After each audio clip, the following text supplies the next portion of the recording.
Hello again. I'm back here to give you a very quick tutorial on actually how to use a t-table, how to look up t-values in the back of a reference book when you're doing hypothesis testing. So let's get started. Okay. Say you're doing a one-way t-test. I'll use some same information from previous tutorials. We have we're doing some hypothesis testing, so our null hypothesis in this instance would happen to be mu equals 16, and in this case this is an example of M&M saying that there are 16 average of 16 red M&Ms in a bag.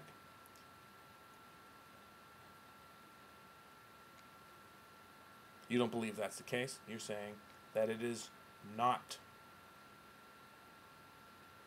16. Okay? But there could be two other ways that we write our alternate hypothesis. One could be, hey, wait, you know what? I get lots of them. I think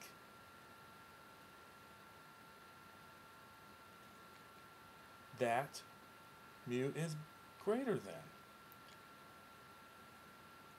You may also say that, hey, you know something? I think it's less.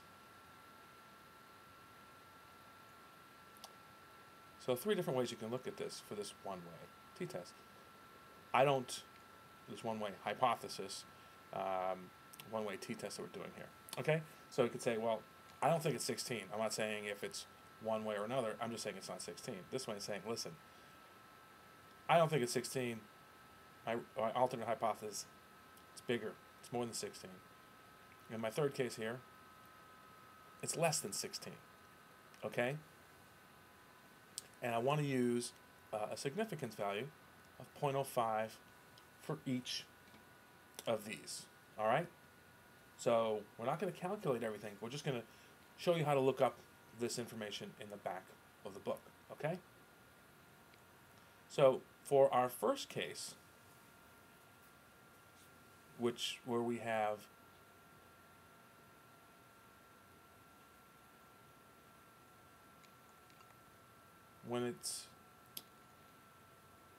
this will be a two-tailed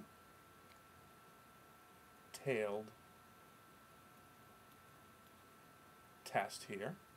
Our second case, where mu1 is greater than 16, our alternate hypothesis, that's going to be one-tailed.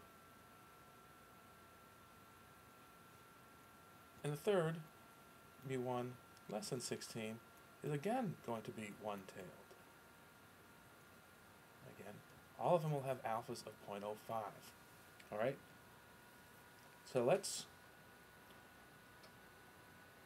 do the first one. Okay, number 1. All right, so mu, our alternative hypothesis, that is not 16. All right, so we have alpha 0.05. Our given sample size was 16. Okay, and the way we're going to write this here is because we know this is a this is going to be two-tailed. So the way we're going to write this is alpha divided by 2 degrees of freedom. All right, that's how you will see a value of t written up. Okay, now how do we calculate this one? So t 0.05 divided by 2, and we know that alpha is n minus 1. Okay, so we'll have 0.025. That goes in there, so that's going to be 15. All right. So in the back of the book, we're going to need this information. Okay? So let's go to the back of the book and look it up. Okay, so this is a page from the back of our book. All right, if you recall that our alpha, which is on top here, alpha is 0.025, right? Okay, that's on the top right here, alpha. Now in the left-hand column is our degrees of freedom. So we have 15 right there. So when we go over and meet up where alpha is 0.025, and that will be right there. So that is 2.131. That will be the t-value we're going to be comparing our calculated t to. So we write that down right here. Okay, and because this is a two-sided, whatever calculated t we have is going to be compared to minus 2.131 and plus 2.131, okay? If the calculated t-value is less than minus 2.131, or if it's greater than, we'll reject the null hypothesis. All right, let's go to the next case.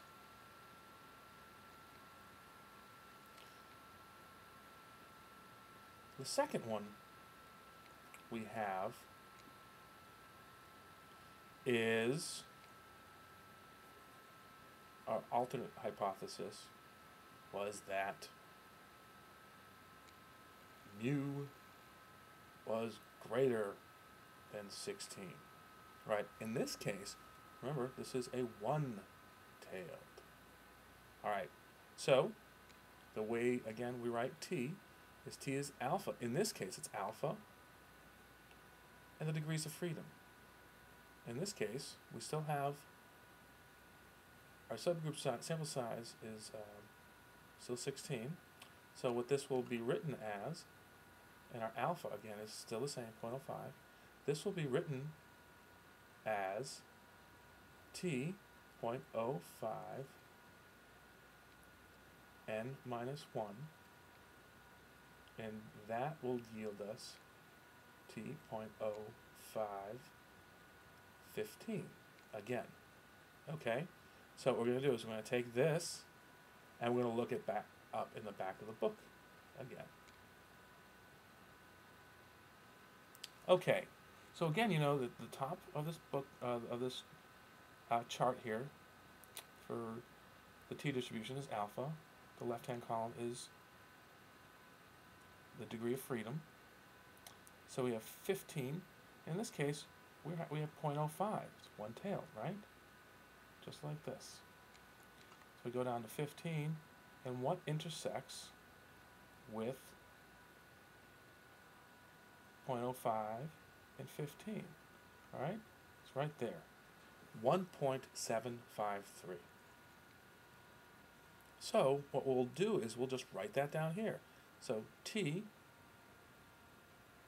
0.05 15 is equal to 1.753. That is a specific distribution for an alpha 0.05 and 15 degrees of freedom. All right?